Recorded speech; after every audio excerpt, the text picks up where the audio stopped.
আওয়ামী লীগ সম্ভবত ইতিহাসের একটি ভয়ঙ্কর ঝুঁকি নিতে যাচ্ছে। বাংলাদেশে যে সকল আওয়ামী লীগ নেতৃবৃন্দ রয়েছেন তারা নড়াচড়া করছেন। তাতে আমেরিকাতে, এবং ইংল্যান্ডে যে সকল কথাবার্তা শুনলে যেগুলো মনে হচ্ছে যে তারা খুব দ্রুত দেশে ফিরবেন। এটি কয়েকটি স্তর কাজগুলো করবেন এবং তারা আইনের কাছে নিজেদেরকে সমর্পণ করবেন। যখন তারা এই আইনের কাছে নিজেদেরকে সমর্পণ এই সময়টাতে বাংলাদেশের টোটাল বিচার ব্যবস্থা রীতিমতো আন্তর্জাতিক চাপের উপর। যে সকল নেতৃবৃন্দ এই মুহূর্তে দেশের বাইরে আছেন, ধরুন রাষ্ট্রমন্ত্রী ডক্টর মোমেনকে যদি কেউ নাজেহাল করার চেষ্টা করে কোনো আইন আদালত কোর্ট কাছারিতে, সঙ্গে সেটা পৃথিবীতে ভাইরাল হয়। দ্বিতীয়ত আমরা যেটা বোঝার চেষ্টা করছি এখন যে তাদের জীবনের সবচেয়ে বড় ভুল হয়েছে, সবচেয়ে বড় ভুল হয়েছে যে মবের ভয়ে গণভবন থেকে হেলিকপ্টারে করে হাসিনাকে দিল্লিতে পাঠানো হয়। এই কাজটি আওয়ামী লীগের যে সবচেয়ে বড় ভুল। হাসিনা যদি থাকতেন এবং সেক্ষেত্রে যদি গণভবন ভেঙে লোকজন ঢুকতো, সেনাবাহিনী যদি তাদের দায়িত্ব পালন করতে না পারে, সেনাবাহিনীর ডিসব্যান্ড হয়ে যায়। সেই ঝুঁকি সেনাবাহিনী কোনোদিন নিত।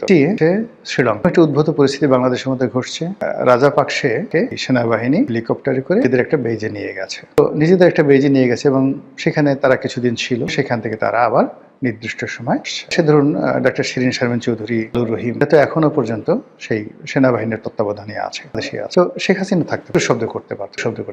শেখ হাসিনাকে যদি আইন শৃঙ্খলা রক্ষাকারী বাহিনীর কাছে হস্তান্তর করতে হতো, তার সম্মান মর্যাদা রক্ষা করেই তাকে করতে হতো। আদারওয়াইজ বাংলাদেশের যে রাষ্ট্রীয় বিধি ব্যবস্থা এটি মুখোমুখি পড়তো এবং ভারত সরাসরি হস্তক্ষেপ করার মতো ঝুঁকি নিত যদি হাসিনার উপর। ফলে পুরো পরিস্থিতিতে সেনাবাহিনীর যে সকল কর্তাদের কথা, উপদেষ্টাদের কথা শুনে শেখ হাসিনা হেলিকপ্টার, আর সেই হেলিকপ্টার নিয়ে আবার সামরিক বিমানে করে যেভাবে সে দিল্লিতে চলে গেছে, জিনিসটি এখন বুঝতে পারছে তাদের একটা রাজনীতির আন্ডার। ঠিক একই ঘটনা কিন্তু ১/১১-র সময় ঘটেছিল। ১/১১-তে শেখ হাসিনা স্ট্রং ছিলেন, মানসিক বিদেশে পাঠানোর প্রাণান্ত চেষ্টা করা হয়েছিল, তিনি যাননি। পরে তিনি যখন বিদেশে গেলেন, দেশ থেকে না আসেন, চেষ্টা করা হয়েছিল, তিনি সর্বশক্তি নিয়োগ করে ইংল্যান্ড থেকে তিনি বাংলাদেশে ফিরে এসেছিলেন। ফলে আসার পর তিনি জেলায় গেছেন, সবকিছু হয়েছেন, কিন্তু ক্ষমতায় ফিরে পেয়েছেন। একইভাবে জিয়াকে কিন্তু জেনারেল আহমেদের জমানাতে ব্রিগেডিয়ার বারিকের দায়িত্ব দেওয়া হয়েছিল তাকে বিদেশে পাঠানোর জন্য, এবং তিনি শতভাগ রাজি হয়ে গেছিলেন। কাপড় চোপড় রেডি করে নিয়ে যাবেন, তাকে ক্যান্টনমেন্টের মনিউল হোসেন রোডের বাসভবন থেকে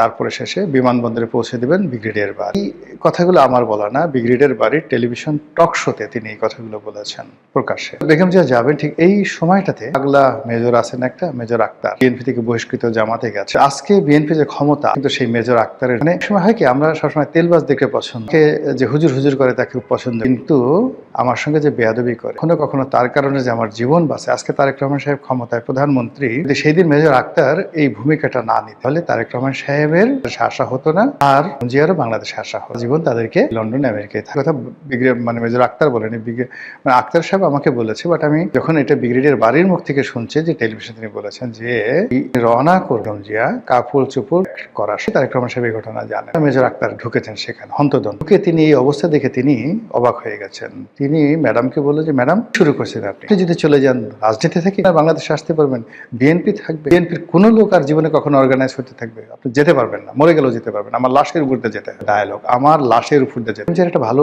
গুণ ছিল কি জানেন, বেগম জিয়া যে আক্তারদের মতো লোকদেরকে শুনতেন, ললির মতো লোকদেরকে, যারা বিএনপির এখন যারা নেতৃত্ব, তাদের দৃষ্টিতে বেয়াদবিতজ্ঞ, কর্নেল অলির সাথে বেগম জিয়ার সবচেয়ে বিশ্বস্ত সম্পর্ক ছিল। সাইফুর রহমানের সাথে বেগম জিয়ার সেই সম্পর্ক ছিল। তিনি এই কথাগুলো শুনতেন। শোনার ফলে কি হলো, যাকে বলা হয় জিয়া থেকে গেলেন, ইতিহাস রচিত হলো, 1/11 হলো, এবং ওই যে তিনি 1/11-এর সময় যে টিকে গেলেন, এরপর তাকে আবার বিদেশে পাঠানোর জন্য শেখ হাসিনা কত চেষ্টা করেছে। যদি বিদেশে যেতেন, তাকে জেলে, বিদেশে যান, জেলে গেছেন, জেল থেকেও তাকে আবার বিদেশে পাঠানোর জন্য প্রস্তাব দেওয়া হয়েছিল, তাও জানেন। জিয়ার জেল থাকা কি তার মৃত্যু, তার যে বিয়োগাত্মক মৃত্যু, এই